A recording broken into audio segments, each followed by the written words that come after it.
नमस्कार दोस्तों, आज का ये वीडियो मैं स्पेशली लेके आया हूँ उन न्यू कमर्स के लिए जो अभी-अभी कनाडा आ रहे हैं। और जब आप नए-नए कनाडा में आएँगे तो एक अच्छा-सा अकोमोडेशन फाइंड करना एक बहुत बड़ा टास्क हो जाता है। सो दरअसल हुआ क्या था कि लास्ट वीक मेरा एक फ्रेंड है वो जो जनवरी में आया था फैमिली के साथ में और उसको एक अकोमोडेशन खोजना था। आइडियली उन लोगों ने एक आते ही एक बेसमेंट ले लिया था 1 बीएचके, बट बेसमेंट पे उनको वो कम्फ़र्ट नहीं लग रहा था। तो हम लोगों की मुलाकात हुई थी पिछले कुछ दिनों से, हम लोग अच्छे दोस्त बन गए हैं। तो उसने बोला भाई चलो यार कुछ एक अपार्टमेंट वगैरह खोजते हैं। फिर हम लोग लगभग लगभग 2 से 3 वीक का हमें समय लगा। काफ़ी कुछ एक्सप्लोर किया और फाइनली हमें एक अपार्टमेंट मिल गया। बट ये जो पूरी जर्नी थी इस दौरान हाउसिंग सिचुएशन जो कनाडा की है उसको लेकर के अगर मैं बात करूँ तो मुझे एक अच्छा खासा एक्सपीरियंस हो गया। तो मैंने सोचा उसको एक डिटेल में वीडियो बनाते हैं। मेरा जो एक्सपीरियंस है फ़िलहाल मोंकटन को लेकर के है, तो मैं कॉन्सन्ट्रेटेडली बात करूँगा मोंकटन सिटी की। उसके अलावा भी अगर आप कनाडा की कोई दूसरी सिटी में भी आते हैं तो एक बेसिक आइडिया आपको इस वीडियो से मिल जाएगा कि क्या सिचुएशन है और आप कैसे एक अच्छे फ्रूटफुल वे में जो है अपनी सर्च को ऑप्टिमाइज़ कर सकते हैं। शुरुआत करते हैं टाइप ऑफ अकोमोडेशन की दोस्तों। तो जब भी आप कनाडा आएँगे तो एज़ ए न्यूकमर हमारी प्रेफ़रेंस होती है कि हम सस्ते से सस्ता अकोमोडेशन खोजें। और जब सस्ता अकोमोडेशन की बात आती है तो पहला प्रेफ़रेंस दी जाती है बेसमेंट को। अब बेसमेंट यहाँ पर दोस्तों मैं बताता हूँ कि काफ़ी लोगों को इसके बारे में आइडिया नहीं होता कि यहाँ पर बेसमेंट 2 तरह के होते हैं, जिसमें पहला हो गया लीगल बेसमेंट, दूसरा होता है illegal basement. Legal illegal basement ये टर्म मुझे भी कुछ लोगों ने समझाई है। सो अगर लीगल बेसमेंट की मैं बात करूँ तो आपका जो शोल्डर है, यानी मेरी जो 5 फीट 4 इंच की हाइट है, तो मेरी अगर शोल्डर से ऊपर मुझे बारी देखने को मिल जाती है और बड़ी-बड़ी बारियाँ होती हैं, मतलब आपको एक्सेस बाहर का दिखता है। इल्लीगल बेसमेंट में क्या होता है कि काफ़ी हाइट पे छोटी-छोटी बारियाँ दे रखी होती है। मैं लीगल बेसमेंट का आपको लाइव वीडियो दिखाता हूँ यहाँ पर। ये जो आप देख रहे हैं ना, ये बड़ी-बड़ी बारियाँ आपको दिख रही है, ये लीगल बेसमेंट है। अगर मेरे बेसमेंट की भी बात करूँ, जहाँ पर मैं रहता हूँ फ़िलहाल, सो ये बेसमेंट आप देख सकते हैं जहाँ पे मैं रहता हूँ, तो यहाँ पर भी आप देखेंगे तो रूम में इतनी बड़ी बारियाँ हैं, प्रॉपर एक्सेस दिख रहा है, तो ये है आपका लीगल बेसमेंट। तो अभी मैंने आपको बताया कि लीगल बेसमेंट क्या होता है। अब इसी तरह से इल्लीगल बेसमेंट क्या होते हैं दोस्तों, बहुत छोटी-छोटी बारियाँ होती है उसमें। मैं कुछ एक इमेज डाल दूँगा ताकि आपको एक आइडिया आ जाए, ठीक है ना? और इल्लीगल बेसमेंट में क्या होता है, किचन वगैरह आपको बहुत छोटे देखने को मिलेंगे। मतलब वो they are not designed for the accommodation, but उसको मॉडिफ़ाई करके बनाया जाता है कि लोग वहाँ पे रहें और जिससे कि जो ओनर्स है वो कुछ कमा सके। सो अगर यहाँ पे लीगल बेसमेंट में किचन आपको काफ़ी बड़े प्रॉपर किचन मिलेंगे, इल्लीगल बेसमेंट में बिल्कुल छोटे से किचन मिलेंगे। मैं यहाँ पर 2 क्लिप डाल देता हूँ साइड में ताकि आपको किचन से भी डिफरेंस आ जाएगा। हालाँकि इसको कोई थंब रूल नहीं बोल सकते कि हाँ, यही एक डेफिनेशन लीगल या इल्लीगल की। बट मैं अपनी तरफ से समझा रहा हूँ कि आप एक आइडिया ले सकें कि हाँ, this basement is made for living और एक ये दिस बेसमेंट इज़ मॉडिफाइड कि वहाँ पर लोग ले सकें। सो अगर आप अकोमोडेशन सेलेक्ट करते हैं तो मैं पहली प्रेफ़रेंस दूँगा कि लीगल बेसमेंट लीजिए, क्योंकि वहाँ पर समर में तो ऑब्वियसली अच्छा उजाला रहेगा। एक मतलब एक फ्रेंडली एटमॉस्फेयर दिखता है। बात आती है विंटर की, हालाँकि मैंने यहाँ का विंटर अभी तक देखा नहीं है, बट मेरे कॉन्टेक्ट्स ऐसा बोलते हैं कि विंटर में बेसमेंट में जब स्नो आपका एक्यूमुलेट हो जाती है काफ़ी हाइट पर, तो वैसे भी आपको प्रॉपर उजाला देखने को नहीं मिलेगा। हालाँकि विंटर में कनाडा में भी आपको इतना ज़्यादा सनलाइट वगैरह देखने को नहीं मिलती।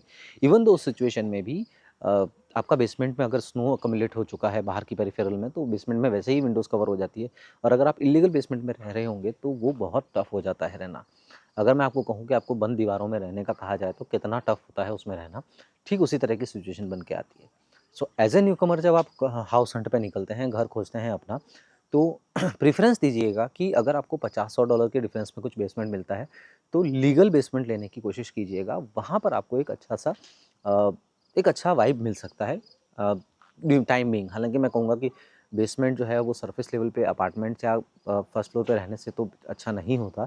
बट ठीक है, स्टिल यू कैन मैनेज और लोग रहते हैं। इवन मैं कहूँगा कि न्यू कमर्स में 60-70% लोग बेसमेंट्स में ही रहते हैं और अच्छे से रह सकते हैं, उसका इतना इश्यू नहीं है। सो दोस्तों ये हमने समझा बेसमेंट के बारे में। अब बेसमेंट के अलावा अगर आपके पास में ऑप्शन आता है तो वो आता है ग्राउंड फ्लोर पे रहने का। अब दरअसल कनाडा में मैं काफ़ी लोगों से मिला हूँ तो उन्होंने एक नई टर्मिनोलॉजी मुझे बताई कि यहाँ पर फर्स्ट फ्लोर और बेसमेंट बोलते हैं। ग्राउंड फ्लोर इसलिए नहीं बोला जाता कि एग्जैक्ट ग्राउंड लेवल पे मकान यहाँ पे नहीं होते हैं। सो अगर मैं पीछे जो आप मकान देख रहे हैं इसकी भी बात करूँ, तो ये जो आप देख रहे हैं मेरी सीध में, मेरी शोल्डर की सीध में जो है वो बेसमेंट की आपका सीलिंग आ गई और इसके ऊपर जो है ये फर्स्ट फ्लोर हो गया और उसके नीचे बेसमेंट हो गया। सो या तो आप बेसमेंट में रह सकते हैं या फिर आप फर्स्ट फ्लोर का कोई मकान देख सकते हैं। फर्स्ट फ्लोर जो है वो काफ़ी मुश्किल होता है दोस्तों मिलना, यूजुअली क्या होता है कि अगर आप इंडियन कम्युनिटी में मकान देखने की बात करते हैं, तो फर्स्ट फ्लोर पे अक्सर जो है इंडियन ओनर्स रह रहे होते हैं, उन्होंने मकान को लीज़ पे, मॉर्टगेज पे ले लिया होता है या पूरी तरह से ओन कर रहे होते हैं, तो वो फर्स्ट फ्लोर पे ऑक्यूपाई करेंगे और अपना जो बेसमेंट है वो यूजुअली वो लोग रेंट पे देते हैं, तो वो आपको मिल जाता है। हाँ, यदि आपको फर्स्ट फ्लोर चाहिए रेंट पे, तो उस केस में कोई गोरा अगर आपको एज़ ए इन्वेस्टमेंट उसने प्रॉपर्टी रख रखी है या कोई इंडियन भाई ने भी एज़ ए इन्वेस्टमेंट कोई प्रॉपर्टी रख रखी है और फिर वो उसका ग्राउंड फ्लोर और बेसमेंट अलग-अलग रेंटल पे डाल रहा है, तो वहाँ पे एक अपॉर्च्युनिटी होती है कि या तो आपको बेसमेंट मिल जाए या फिर आपको फर्स्ट फ्लोर मिल जाए। ध्यान रखिएगा, जब भी फर्स्ट फ्लोर की बात करेंगे तो ऑब्वियसली उसका रेंट बेसमेंट से लगभग $200 के आसपास में अपर साइड में ही आपको देखने को मिलता है। अब दोस्तों यदि मैं बेसमेंट के रेंट की बात करूँ तो वो रेंज है 1150 से 1250, 1350 तक जाता है। फिर चाहे आप 1 बीएचके की बात करें या 2 बीएचके की बात करें। 1 बीएचके और 2 बीएचके में हार्डली 100 या $150 का ही डिफरेंस आता है। और ये जो मैंने आपको रेंट बताया है, ये प्लस यूटिलिटीज़ के केस में आपको बता रहा हूँ नॉर्मली। अब अगर 1150 वाला है तो हो सकता है वो यूनिट आपको 1350 में इंक्लूडिंग यूटिलिटी मिल जाए या 1300 में इंक्लूडिंग यूटिलिटी मिल जाए, तो वो तो एक कैलकुलेशन है। और स्पेशली जब आप यहाँ पे आएंगे और जब खोजना शुरू करेंगे तो उस वक्त के करंट सिनेरियो के रेट्स आपको जो है वो अलग देखने को मिलेंगे। अभी जब हम हाउस हंट कर रहे थे तो उस समय जो रेट्स आ रही थी वो मैंने आपको यहाँ पे दिखाई है। काफ़ी सारी यूनिट्स हमको 1300 इंक्लूडिंग यूटिलिटी ऑफर हुई। कुछ एक यूनिट जो थोड़ी आउटस्कर्ट में थी वहाँ 1150 प्लस यूटिलिटी वो लोग बोल रहे थे। और यूटिलिटी में नॉर्मली क्या होता है दोस्तों कि अगर आप बेसमेंट यूनिट में हैं तो कुछ लोग जो है वो अगर आपका प्लस यूटिलिटी वाला पार्ट है तो उसमें बोलेंगे कि 60-40 का शेयरिंग या 70-30 का शेयरिंग, यानी कि 70% वो पे करेंगे, 30% जो बिल आएगा वो आपको पे करना है। अब अगर आप प्लस यूटिलिटी के पर्सपेक्टिव पे जा रहे हैं दोस्तों, तो एक चीज़ ध्यान रखिएगा कि आइडियली 1 बीएचके अगर आप लेते हैं तो यूटिलिटी समर में आपका जो बिल अगर 70-30 या 60-40 का भी कैलकुलेशन पकड़ेंगे तो as a thumb rule just एक बेसिक कैलकुलेशन में $60 तक जा सकता है। विंटर में वही बिल आपका 110 या $120 तक जा सकता है। सो ये एक एवरेज कैलकुलेशन लेके आप अपना बजट प्लान कर सकते हैं जब भी आप हाउस हंट के लिए निकलते हैं तो। क्योंकि विंटर में जो है वो $350-400 के आसपास, यानी कि अप टू $400 तक टोटल यूनिट का बिल जाता है। उसको 70-30 या 60-40 के रेशियो में आप प्रोपोर्शनेट करेंगे तो लगभग यही कैलकुलेशन बन के आती है। सो ये हमने समझा बेसमेंट और फर्स्ट फ्लोर यूनिट, यानी कि एक घर के अंदर में हम जब रेंट का ऑप्शन देख रहे हैं तब। अब बात आती है अपार्टमेंट्स की। सो अपार्टमेंट के केस में दोस्तों यहाँ पर मॉर्गन में अभी की तारीख में 1 बीएचके यूनिट का रेंट स्टार्ट हो रहा है 1250 से लेकर के 1450 तक, और 2 बीएचके यूनिट्स का रेंट स्टार्ट होता है 1350 से लेकर के 1650 तक। सो ये यहाँ पर रेंट्स मुझे फ़िलहाल देखने को मिले हैं जब हम लोग खोज रहे थे तब। अपार्टमेंट में यूजुअली आपको यूटिलिटीज़ इंक्लूडेड मिलती है एक्सेप्ट इलेक्ट्रिसिटी। अच्छा, जब हम यूटिलिटी की बात करते हैं दोस्तों तो अ, जैसा मैंने बेसमेंट और हाउसिंग के बारे में बोला तो वहाँ एक यूटिलिटी लमसम हमने कैलकुलेट कर ली। अपार्टमेंट के केस में कई सारे फैक्टर्स आपको ध्यान में देने होंगे। यूटिलिटी में पहला फैक्टर आता है सीवरेज, दूसरा फैक्टर आता है गार्बेज, तीसरा फैक्टर आता है वाटर, फोर्थ आता है इलेक्ट्रिसिटी, फिफ्थ आता है हीट। नॉर्मली क्या होता है कि heat, sewerage, garbage collection, water, ये सब जो है वो इंक्लूडेड होते हैं यूटिलिटी में, और आपको ओनली इलेक्ट्रिसिटी का एक अलग से पे करना होता है। सो उस केस में अगर आप इस टाइप की कोई अपार्टमेंट रेंट कर रहे हैं तो वहाँ पर अगर आप इलेक्ट्रिसिटी देखेंगे तो वो हार्डली आपका $60, विंटर में 60-70 या मैक्सिमम $100 तक जाएगा, उससे ज़्यादा नहीं जाता, उससे इवन कम ही रहता है। और समर में वही जो ओनली इलेक्ट्रिसिटी है वो $30-40 तक जाती है, इन केस हीट उनके अंदर इंक्लूडेड है। अगर हीट इंक्लूडेड नहीं है तो फिर वो ही कैलकुलेशन लगेगी जो आपने एक बेसमेंट के लिए ली थी, सिमिलर कैलकुलेशन का रेट आपका यूटिलिटी का अप्लाई हो जाता है। तो ये बेसिकली आपको एक छोटा-सा अंडरस्टैंडिंग देने के लिए। अब बात आती है दोस्तों कि खोजना कब स्टार्ट करना है। अक्सर कन्फ्यूजन क्या होता है कि जब हम लोग आ रहे होते हैं तो कुछ लोग 4-5 महीने पहले से ही पोस्ट डालना स्टार्ट कर लेते हैं कि मैं इस तारीख को आ रहा हूँ, मुझे मकान चाहिए। तो यहाँ पर एक मेरा अभी रिसेंटली बहुत अच्छा एक्सपीरियंस हुआ है कि जब भी आप अपार्टमेंट खोजने जाते हैं तो अपार्टमेंट के लिए आपको जो सर्च स्टार्ट करना है वो एटलीस्ट 3.5 मंथ पहले स्टार्ट कर देना है।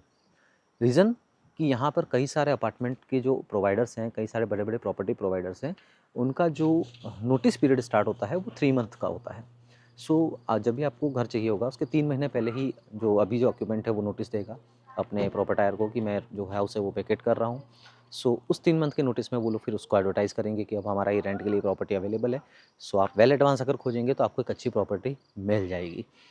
कुछ प्रॉपर्टायर का 2 महीने का होता है, कुछ का 1 महीने का होता है, बट अच्छे-अच्छे जो बड़े-बड़े प्रॉपर्टायर्स हैं यहाँ पर वो 3 महीने का नोटिस पीरियड देते हैं। सो ये बात हो गई अपार्टमेंट के केस में। हाँ, अगर आपको बेसमेंट लेना है या फर्स्ट फ्लोर लेना है, तो उस केस में मैक्सिमम 1 महीना, क्योंकि 1 महीने से पहले अगर आप खोजेंगे तो यूजुअली आपको नहीं मिलते हैं। क्योंकि जो भी बंदा ऐड डालेगा फेसबुक मार्केट प्लेस में या कहीं पर भी, तो वो इतना एडवांस में ऐड नहीं डालता है, क्योंकि इनकी नोटिस पीरियड भी 1 ही महीने की होती है। तो उस केस में आप अगर बेसमेंट खोज रहे हैं, फर्स्ट फ्लोर खोज रहे हैं, तो उस यूनिट के लिए आप मैक्सिमम 1 महीने पहले स्टार्ट कीजिए अपना हंट, तो आपको अच्छी प्रॉपर्टी देखने को मिल जाती है। और आप उसी उसी टाइम ड्यूरेशन में ही आपको प्रॉपर्टी मिलेगी, इवन ज़्यादा जल्दी खोजेंगे तो नहीं मिलेगी। अनटिल अनलेस कोई बंदा नए घर में मूव कर रहा है विद एक प्रोजेक्टेड डेट ऑफ मूवमेंट, तो वो हो सकता है पहले से ही आपके साथ रेंटल कमिटमेंट कर ले, बाकी जो ऑलरेडी ऑक्यूपाइड हाउसेस है वहाँ पे नहीं मिलता है।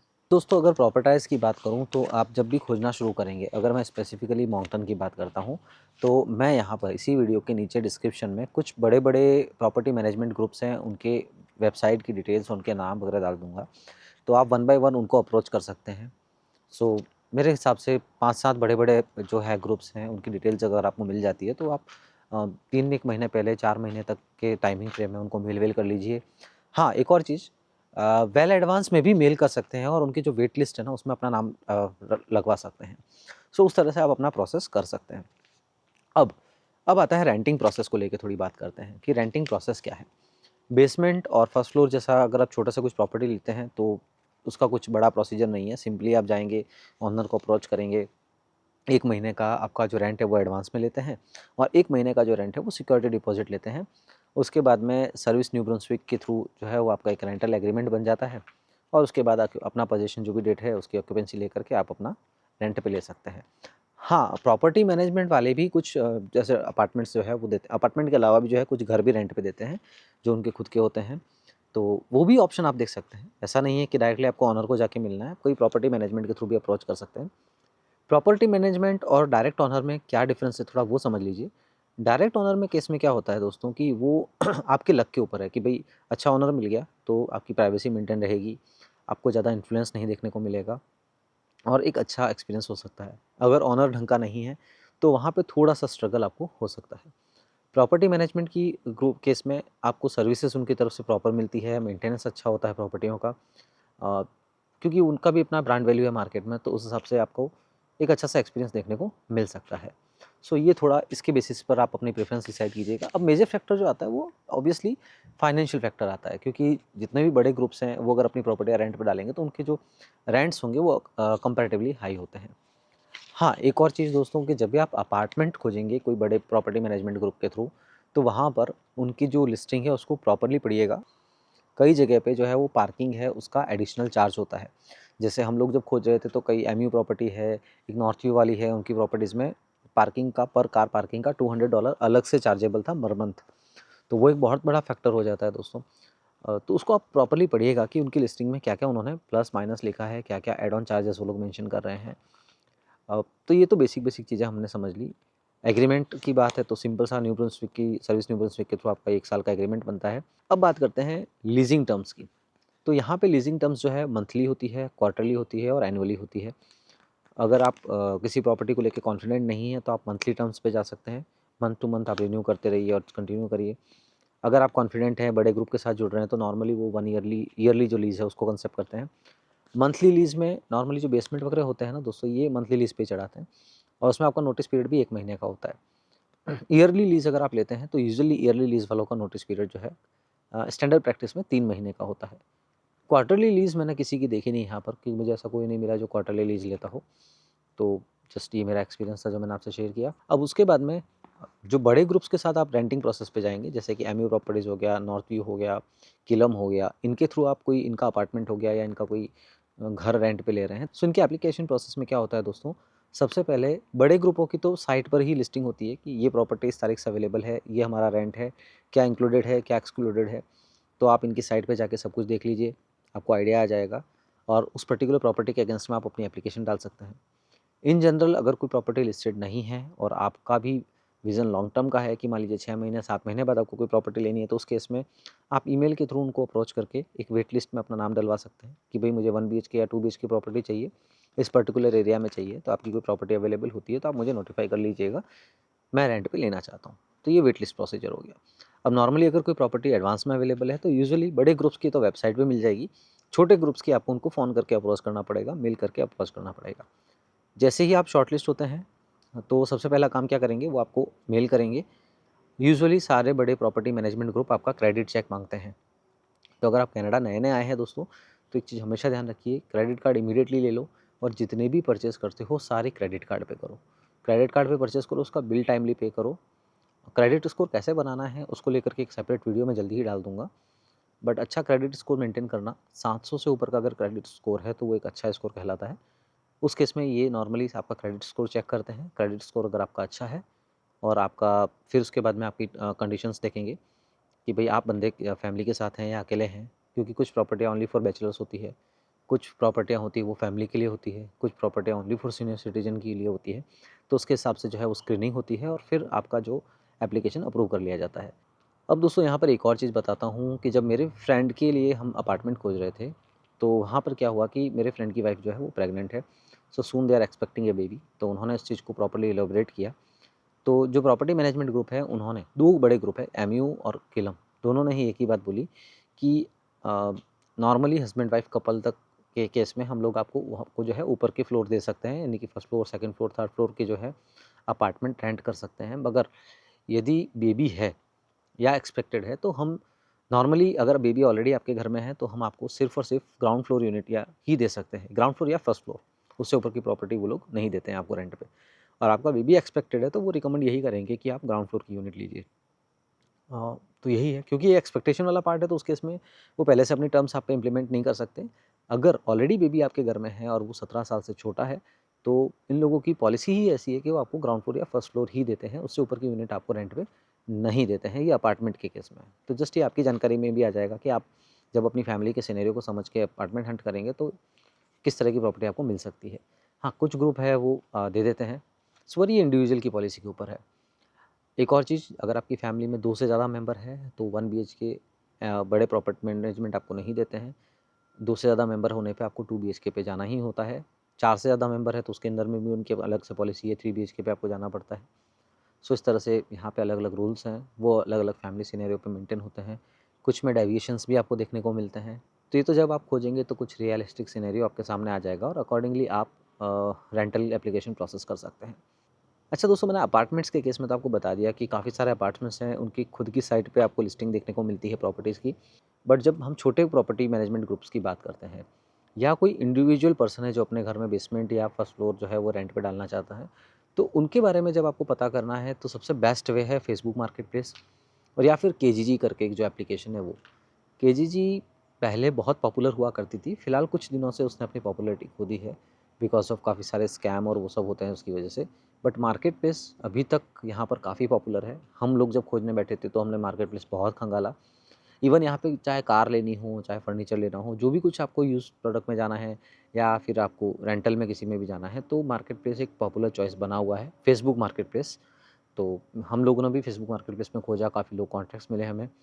टाइमलाइन मैंने आपको पहले ही बता दी है कि अपार्टमेंट है, बड़े ग्रुप के साथ रेंटल पे जाना है तो 3 महीने की टाइमलाइन लेके चलिए, उससे पहले आप अपनी सर्च चालू कीजिए। और इंडिविजुअल प्रॉपर्टायर से रेंट पे लेना है या किसी बंदे बेसमेंट वगैरह लेना है तो उस केस में 1 महीने पहले आप अपनी सर्च चालू करेंगे तो ही आपको एक अच्छी प्रॉपर्टी मिल पाएगी।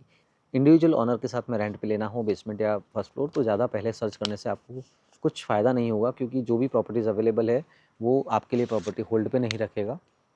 तो बस वही एक छोटी सी पॉइंट था जो मैं हाईलाइट करना चाह रहा था। ये सब चीज़ें मैंने आपको अपने रिसेंट एक्सपीरियंस के बेसिस पे बताई है। मेरे जो फ्रेंड है उसने अभी जो है अपार्टमेंट रेंट पे लिया। उसको जो अपार्टमेंट मिला है वो रिवर व्यू में मिला है, थोड़ा दूर था बट स्टिल 2 बीएचके मिल गया और वो 1 सितंबर को मूव होगा, यानी कि आने वाले मंथ में वहाँ पे मूव हो रहा है अपनी फैमिली के साथ में। उसको जो मिला है वो मिला है 1350 प्लस यूटिलिटी में। तो utility in the sense only electricity, but heat, sewerage वगैरह सब कुछ इंक्लूडेड है 1350 में। तो ये अच्छा अमाउंट कह सकते हैं। मॉन्कटन की तरफ अगर आप देखेंगे तो मॉन्कटन सिटी में प्राइसिंग थोड़ी ज़्यादा है। अच्छा, एक चीज़ और हाईलाइट करता हूँ कि ग्रेटर मॉन्कटन में टोटली 3 एरिया आते हैं, जो मैंने पहले भी एक वीडियो में बताया है कि ग्रेटर मॉन्कटन में डीएफ, रिवर व्यू और मॉन्कटन, ये 3 छोटे-छोटे पार्ट्स आ जाते हैं। मॉन्कटन सबसे बड़ा पार्ट है, वेल डेवलप्ड है, तो यहाँ पे प्रॉपर्टियों के रेंट ज़्यादा है। डीएफ और रिवर व्यू में आप कंसिडरेबली लो प्राइस में प्रॉपर्टी मिल जाती है। बट अगर आप देखें तो उनकी डिस्टेंस भी यहाँ से 10-15 किलोमीटर से ज़्यादा नहीं है। तो 10-15 किलोमीटर कनाडा में अगर अटलांटिक एरिया की बात करूँ तो यहाँ पे इतना ट्रैफिक भी नहीं होता है। सो हार्डली वो 10 से 15 मिनट का ही ड्राइव होता है बाय कार, तो वो मैनेज हो सकता है। यानी कि आप आउटस्कर्ट में भी फ्लैट ले सकते हैं और आराम से एक बजट में आपको फ्लैट मिल जाएगा और वहाँ पे आप अपनी लाइफ एंजॉय कर सकते हैं। सो ये दोस्तों मेरा एक अभी रिसेंट एक्सपीरियंस था, तो मैंने सोचा आप लोगों से शेयर करूँ। जो भी न्यू कमर है या जो भी ऑलरेडी माउंटेन में रह रहे हैं और अपार्टमेंट हंट उनका स्टार्ट होने वाला है, अपार्टमेंट हंट कहूँ या अकोमोडेशन हंट कहूँ, तो उसमें शायद ये वीडियो आपके लिए हेल्पफुल हो, आपको एक बेसिक गाइडलाइन यहाँ पे मिल जाए। और अगर आपको ये वीडियो दोस्तों पसंद आया है तो लाइक, सब्सक्राइब और शेयर करना ना भूलें। जल्दी ही आपके सामने आऊँगा एक और इन्फॉर्मेटिव वीडियो लेकर के। अगर आपको भी कोई टॉपिक ऐसा लगता है कि जिस पे आपको वीडियो चाहिए, तो मैं अपने सोर्सेज से बात करके कुछ डिग करके आपके सामने इन्फॉर्मेशन शेयर कर सकता हूँ, तो कमेंट बॉक्स में वो रिक्वायरमेंट ज़रूर डालिएगा। और तब तक के लिए धन्यवाद। नमस्कार दोस्तों।